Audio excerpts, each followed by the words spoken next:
Assalamualaikum warahmatullahi wabarakatuh. Halo semua, balik lagi di channel YouTube Kartika and Satya. Jadi di video kali ini aku mau nge-share ya nak.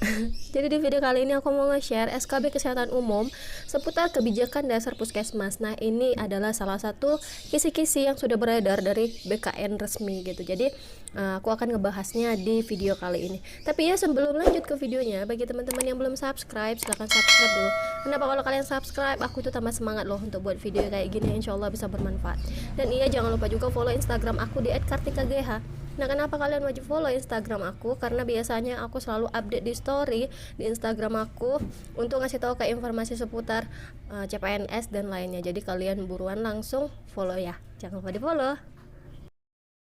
Dan aku mau ngajak teman-teman join member program CPNS Masterin. Nah, fasilitasnya kalian dapat paket soal, e-book, tryout, FR, dan lainnya teman-teman. Jadi buruan langsung daftar untuk dapat fasilitas ini semua. Caranya klik link yang ada di description box. Kalian lihat aja ada link tulisan biru, itu kalian klik setiap formasi. Kemudian setelah kalian klik, tampilannya akan jadi seperti ini. Pesanan Anda itu perawat 1 tahun durasinya, harga 120.000. Dan jangan lupa kalian masukkan kode diskon Kartika supaya kalian dapat potongan harga 21.000. Jadi harganya tinggal 98 sekian. Isi data diri, alamat, password, terus nomor handphonenya. Jadi email dan passwordnya itu untuk login dan kalian lakukan pembayaran.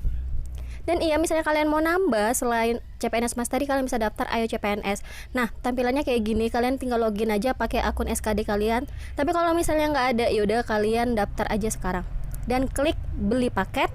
Kalian pilih misalnya formasi perawat, kalian klik aja, kemudian beli sekarang. Dan jangan lupa masukkan juga kode referral Kartika supaya kalian dapat potongan harga 26.000. Jadi lumayan lah dapat potongan tuh. Nah, kalian tinggal klik beli sekarang.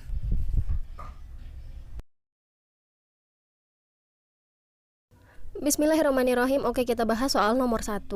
Unit pelaksanaan teknis Dinas Kesehatan Kabupaten atau Kota yang bertanggung jawab menyelenggarakan pembangunan kesehatan di setiap wilayah merupakan definisi dari A. Pusling, B. Puskesmas, C. Posbindu, D. Pispeka, E. Posyandu. Oke, kita bahas.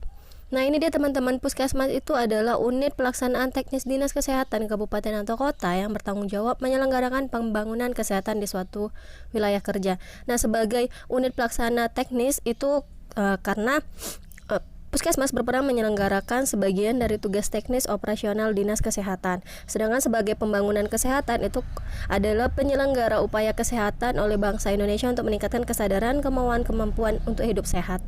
Kemudian penanggung jawab penyelenggara itu adalah upaya pembangunan kesehatan di wilayah kabupaten atau kota adalah Dinas Kesehatan Kabupaten atau Kota.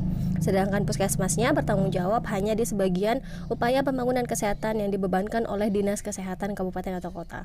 Kemudian wilayah kerja. Nah, secara nasional standar wilayah kerja puskesmas itu adalah 1 kecamatan. Tetapi apabila di 1 kecamatan terdapat lebih dari 1 puskesmas, maka tanggung jawab wilayah kerja dibagi antar puskesmas dengan memperhatikan keutuhan konsep wilayah.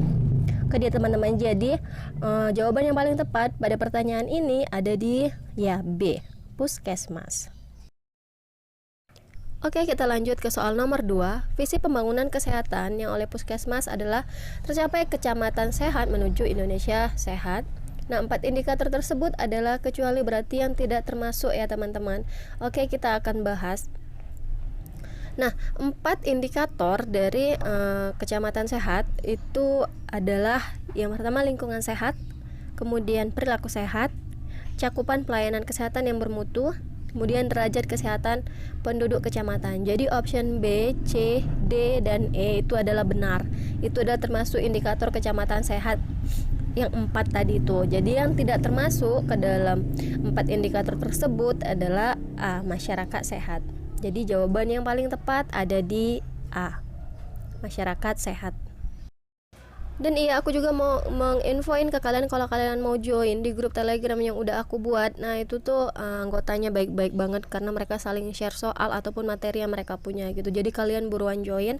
Klik aja di description box atau di kolom komentar. Biasa aku udah pinned gitu untuk pesannya untuk di bagian paling atas komen gitu. Jadi kalian tinggal klik aja linknya.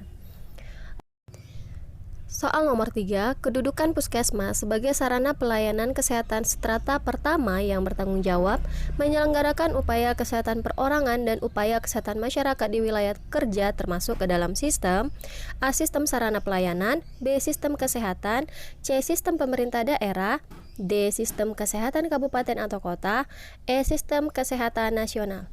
Oke, ini dia teman-teman. Nah, sistem kesehatan nasional itu adalah sebagai sarana pelayanan kesehatan strata pertama yang bertanggung jawab menyelenggarakan upaya kesehatan perorangan dan upaya kesehatan masyarakat di wilayah kerjanya. Jadi ini termasuk ke dalam sistem kesehatan nasional. Jawaban yang paling tepat ada di option E, sistem kesehatan nasional. Oke, next kita lanjut ke soal nomor 4. Yang bukan termasuk pola struktur organisasi puskesmas adalah A. Kepala Puskesmas, B. Unit Tata Usaha, C. Unit Pelayanan Teknis, D. Jaringan Pelayanan Puskesmas, E. Unit Promosi Kesehatan. Oke, ini dia teman-teman. Yang termasuk ke dalam pola struktur organisasi puskesmas itu adalah Kepala Puskesmas, Unit TU, Unit Pelaksana Teknis, Jaringan Pelayanan Puskesmas. Gitu. Jadi jawaban yang tepat adalah E. Unit Promosi Kesehatan tidak termasuk. Kita lanjut ke soal nomor 5. Pangkat jabatan Kepala Puskesmas setingkat dengan A. Eselon 1A, B. Eselon 2B, C. Eselon 3A, D. Eselon 3B, E. Eselon 3C. Oke, kita akan bahas langsung. Nah, ini dia teman-teman, Kepala Puskesmas adalah penanggung jawab pembangun kesehatan di tingkat kecamatan. Sesuai dengan tanggung jawab tersebut dan besarnya peran Kepala Puskesmas dalam penyelenggaraan pembangunan kesehatan di tingkat kecamatan, maka jabatan Kepala Puskesmas setingkat dengan eselon 3B gitu. Dalam keadaan tidak tersedia tenaga yang memenuhi syarat untuk menjabat jabatan eselon 3B, ditunjuk pejabat sementara yang sesuai dengan kriteria Kepala Puskesmas, yakni seorang sarjana di bidang kesehatan yang kurikulum pendidikannya mencakup bidang kesehatan masyarakat dengan kewenangan yang setara dengan pejabat tetap. Jadi jawaban yang paling benar ada di option D, eselon 3B. Lanjut soal nomor 6. Upaya kesehatan yang wajib diselenggarakan oleh setiap puskesmas adalah kecuali, berarti yang tidak termasuk, A. Upaya promosi kesehatan, B. Upaya kesehatan lingkungan, C. Upaya kesehatan ibu dan anak, D. Upaya pengobatan, E. Upaya kesehatan pengembangan. Oke, kita akan bahas. Upaya kesehatan wajib puskesmas adalah upaya yang ditetapkan berdasarkan komitmen nasional, regional, dan global serta yang mempunyai daya ungkit tinggi untuk peningkatan derajat kesehatan masyarakat. Upaya kesehatan wajib ini harus diselenggarakan oleh setiap puskesmas yang ada di wilayah Indonesia. Upaya kesehatan wajib tersebut adalah yang pertama upaya promosi kesehatan, kemudian upaya kesehatan lingkungan, kemudian upaya kesehatan ibu dan anak, upaya perbaikan gizi, upaya pencegahan dan pemberantasan penyakit menular, dan yang terakhir upaya pengobatan. Nah, kalau mungkin ya upaya pengobatan ini adalah kayak misalnya kayak kami dan aku penempatannya di poli lansia. Jadi tuh kayak apa ya, pelayanan pengobatan khusus yang misalnya yang sakit, baik itu yang lansia atau yang di poli umum gitu. Jadi dari option A sampai E yang tidak termasuk ke dalam upaya kesehatan yang wajib diselenggarakan di puskesmas ada pada option E, upaya kesehatan pengembangan. Itu yang tidak termasuk ke dalam upaya kesehatan yang wajib diselenggarakan di puskesmas. Nah, itu dia teman-teman yang bisa aku share soal seputar kebijakan dasar puskesmas. Yang ini tuh adalah salah satu kisi-kisi yang udah tersebar resmi dari BKN gitu. Jadi ya, semoga ini bisa bermanfaat dan bisa jadi gambaran bahan ajar kalian gitu untuk kebijakan dasar puskesmas. Karena ini tuh pasti nggak akan banyak-banyak soalnya keluar. Kalau untuk kesehatan umum itu hanya 30% ya, selebihnya 70% adalah kesehatan sesuai jurusan kita gitu. Misalnya perawat ya pasti 70% soalnya perawat. Karena banyak teman-teman itu yang males banget kalau baca PDF itu karena ratusan gitu ya halamannya. Nah, ini aku ringkas jadi beberapa soal gitu, dan itu kayak yang garis besarnya aja supaya kalian bisa inget lah gitu. Oke teman-teman, kayaknya gitu aja video kali ini. Kalau kalian suka sama channel aku, jangan lupa untuk subscribe. Ada tombol merah di bawah, kalian tinggal klik aja. Terus kalian like video ini kalau kalian suka, dan share ke seluruh sosial media yang kalian punya.